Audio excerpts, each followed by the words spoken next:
جی تو ناظرین، محشر ڈرامہ میں اب تک ہم نے دیکھا کہ عبدالرحمن کے انکار کے بعد اس کے چچا کی طبیعت خراب ہو جاتی ہے۔ ایمن آ کر عبدالرحمن کو بتاتی ہے کہ چچا کی طبیعت خراب ہے، انہیں ہاسپٹل لے کر جانا پڑے گا۔ نعمان ابھی تک گھر پہ نہیں آیا ہوتا، جس کی وجہ سے اس کے امی ابو پریشان ہو رہے ہوتے ہیں کہ وہ اس وقت کہاں چلا گیا۔ پھر وہ اس کی امی کہتی ہیں کہ شاید وہ عبدالرحمن سے ملنے گیا ہو، جس کے بعد اس کے ابو ناراض ہوتے ہیں کہ بھئی وہ میرے پوچھے بغیر کیسے جا سکتا ہے، میں نے منع کیا تھا اسے جانے سے۔ عبدالرحمن آئمہ کے بابا کو ہاسپٹل لے آتا ہے۔ یہاں پہ آ کے جب ان کی کنڈیشن تھوڑی اسٹیبل ہوتی ہے تو ڈاکٹر بتاتے ہیں کہ انہوں نے بہت زیادہ اسٹریس لے لیا ہے کسی بات کا، اس وجہ سے ان کا بی پی بہت زیادہ ہائی ہو گیا تھا۔ پھر اس کے بعد عبدالرحمن اپنی تائی اور آئمہ سے کہتے ہیں کہ آپ دونوں گھر چلے، میں یہاں پہ رہوں گا چچا کے پاس اور میں ان کا خیال رکھ لوں گا۔ مانی جب گھر پہ واپس آتا ہے تو اس کے امی ابو اس سے پوچھتے ہیں کہ وہ کہاں گیا تھا، جس کے بعد وہ کہتا ہے وہ اپنے ایک دوست کو سی آف کرنے گیا تھا۔ پھر وہ اپنے پیرنٹس سے کہتا ہے کہ آپ نے تو اپنے دوست سے سارے رشتے، ساری اس کی دوستی جو آپ کے ساتھ تھی، آپ نے ایک دم سے ختم کر دی ایک جھٹکے میں، اور آپ نے کچھ بھی نہیں سوچا۔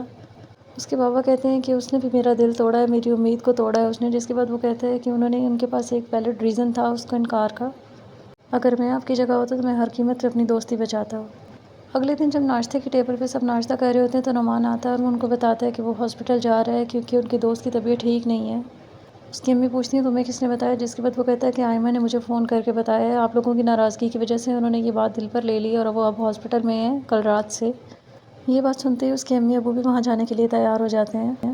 عبدالرحمن اپنے چچا سے کہتا ہے کہ میں جانتا ہوں کہ آپ مجھ سے ناراض ہیں، لیکن آپ مجھ سے ناراض نہ ہو، میرا ارادہ ہرگز بھی آپ کا دل دکھانے کا نہیں تھا، اور آپ جلدی سے ٹھیک ہو جائیں، اس کے بعد اب جو چاہیں گے بس وہی ہوگا۔ اتنی دیر میں وہاں پہ گیلانی اور اس کا بیٹا نعمان بھی آ جاتے ہیں۔ جب وہ ملتے ہیں میر سے تو وہ اس سے کہتے ہیں کہ تم نے بالکل غلط کیا ہے، تم تو اتنی جلدی ہمت ہار گئے، اٹھو ابھی تو بہت کچھ کرنا ہے۔ عبدالرحمن جو کہ اس ناراضگی کے بارے میں کچھ بھی نہیں جانتا، وہ ان سے پوچھتا ہے کہ آخر کس بات پہ ناراضگی ہو گئی تھی، جس کے بعد نعمان اس سے کہتا ہے کہ چھوڑو یار، چھوٹی سی بات تھی، انہوں نے خواہ رائی کا پہاڑ بنا لیا۔ آئمہ کے بابا کی طبیعت ٹھیک ہو جاتی ہے تو وہ انہیں ہاسپٹل سے ڈسچارج کر دیتے ہیں۔ پھر جب وہ لوگ گھر آتے ہیں تو وہ بتاتے ہیں نعمان کے پیرنٹس کو کہ آئمہ اور عبدالرحمن کا نکاح ہے جمعے کو، اور ہم لوگوں نے تاریخ طے کر دی ہے۔ آئمہ کی امی نعمان کی امی کو ساری چیزیں دکھاتی ہیں جو انہوں نے آئمہ کے لیے تیار کی ہوئی ہوتی ہیں۔ آئمہ نعمان کا شکریہ ادا کرتی ہے اور اس سے کہتی ہے کہ تمہاری وجہ سے یہ ناراضگی ختم ہو گئی اور میرے پاپا کی طبیعت بالکل ٹھیک ہو گئی، کیونکہ انہیں اسی بات کا اسٹریس تھا۔ اس کے بعد آئمہ اور عبدالرحمن کی شادی شروع ہو جاتی ہے، لیکن عبدالرحمن اس شادی سے کچھ خاص خوش نہیں ہوتا ہے۔ عبدالرحمن کی چچی اسے بلا کر لاتی ہیں اور اس کے بعد وہ آئمہ اور عبدالرحمن کی مہندی کی رسم کرتے ہیں۔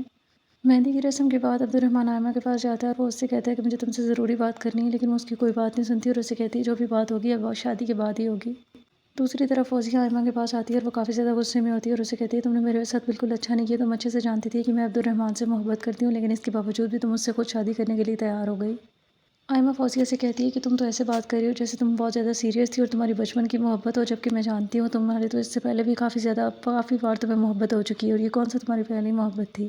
لیکن فوزیہ آئمہ کی طرف سے پھر بھی کافی بدگمان ہوتی ہے اور وہ اسے کہتی ہے کہ نہیں، تم نے میرے ساتھ بہت غلط کیا اور میں تمہیں چھوڑوں گی نہیں اس سب کے لیے جو تم نے میرے ساتھ کیا ہے۔ تو کیا عبدالرحمن اور آئمہ کی شادی ہو پائے گی یا پھر فوزیہ اس شادی کو روکنے کی کوشش کرے گی، یہ ہمیں دیکھنے کو ملے گا اس ڈرامے کے آنے والی ایپیسوڈ میں۔ تو دیکھتے رہیے ڈرامہ سیریل محشر، اور مزید اپڈیٹس کے لیے میرے چینل کو لائک اینڈ سبسکرائب ضرور کریں۔ اللہ حافظ۔